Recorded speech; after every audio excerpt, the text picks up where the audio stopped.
She says things came to a head recently when she discovered that 2 of her cameras containing priceless photos were stolen, and says whichever grandson has stolen them, she today will have no choice but to disown them for good. She's backstage. She's very nervous. We're going to go and talk to her. She's called Emily. She says that this has just pulled this family apart and that she really has had enough. We'll see if we can get to the bottom. I think she's through here, actually. If you just come this way, Alex. Hi, darling. How are you? Good morning. Are you all right? Yes, thank you. Nervous?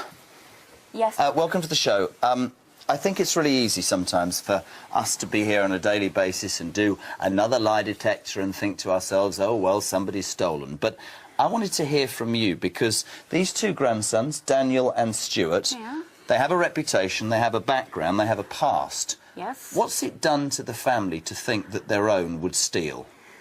Well, to me, it's why steal from yourself or anyone else? They weren't brought up that way when they were small. But now, as they've got older, and they're on the drugs. They're on drugs, you know that? Yeah, well, I know one is trying to stop, but one is definitely still on the drugs, and that's Daniel. And when Daniel's got no money, Daniel steals. How many things has he stolen from the family? Well, from his mother, £6,000 worth of stuff, Christmas stuff. He broke into his own mother's house with a friend. Yeah, 2 weeks before Christmas. And stole presents that she'd worked to buy. Yes, everything. You say it almost matter-of-factly. If that happened in my family, I mean, that is disgusting. What does it feel like to imagine that one of your grandsons, 2019, whatever, are stealing from you or your daughter? What does that make you feel like? That big, because I always forgive them. And this time, I'm not going to forgive them. Why? What's different? Because I've had enough. I've had stuff from my silver wedding stolen. There's a couple of cameras I know that we're being specific about today. Yeah. There are priceless photos, and that's the point I want to make to people. It's not always just the financial impact. It's stuff that matters and that they disrespect. You're sat here, and I'm, you know, my nan was my hero, to be honest. I'm thinking to myself that they would nick off their own grandmother is disgusting. I'm not. The only time they want me now is if they've got no money.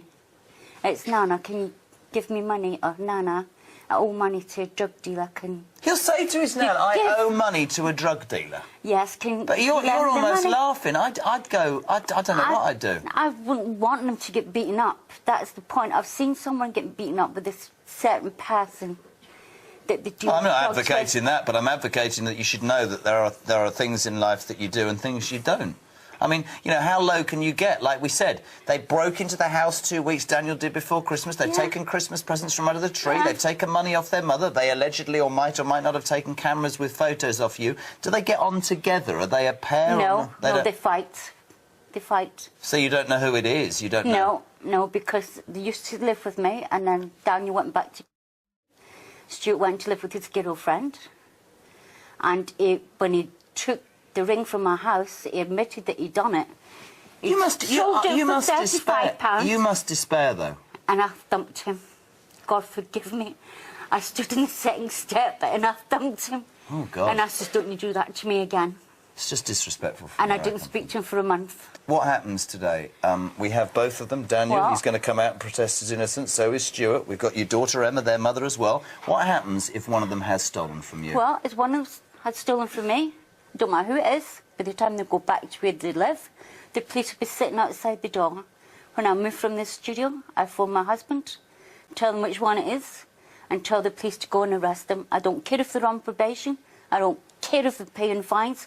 They go to jail for stealing. Good for you, darling. I can't disagree with you at all. Listen, really appreciate you being here. I know you've been a little bit nervous this morning. Laura, the producer, said that you had, but let's see if we can get the truth. When I've done this, are you going to come and confront them and talk about it, or are you... No, they can come out here, please. She's running the show. Give her a round of applause. I'm going back on stage.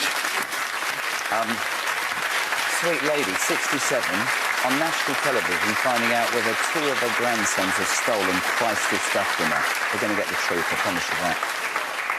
Just makes me think, you know, family is family. I mean, burglary is at its worst anyway, but to do it to your own family. But we mustn't prejudge. We've got 2 suspects today. Emily, backstage, 67 years of age. Daniel, 19, the first suspect, her grandson. He's on the Jeremy Kyle Show. Give him a round of applause.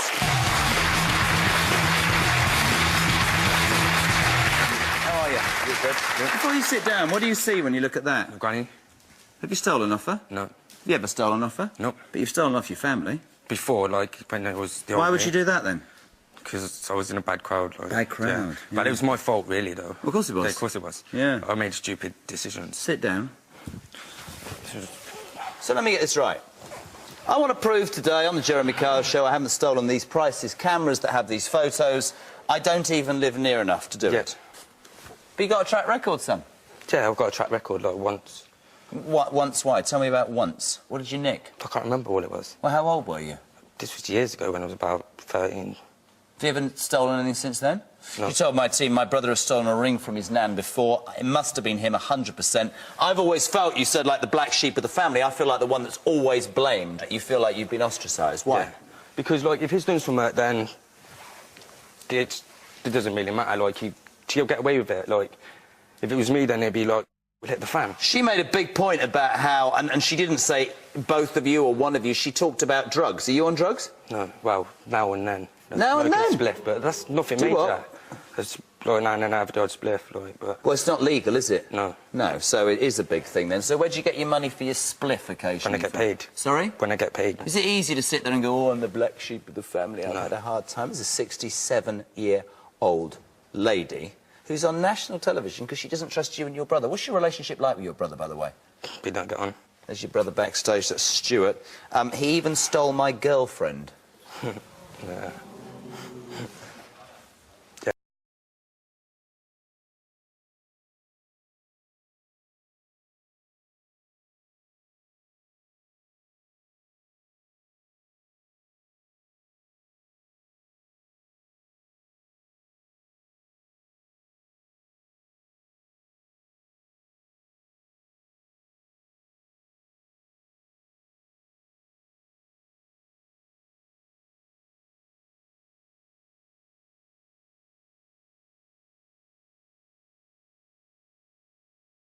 That's not right. Because of that, she was kicked out. You mentioned your elder sister, Annalena. You were a bridesmaid at a wedding. You took heroin on the day of the wedding and could barely walk up the aisle. You had to drag her up there. You weren't in the photos because it would have been too embarrassing to your family. Annalena's here, ladies and gentlemen.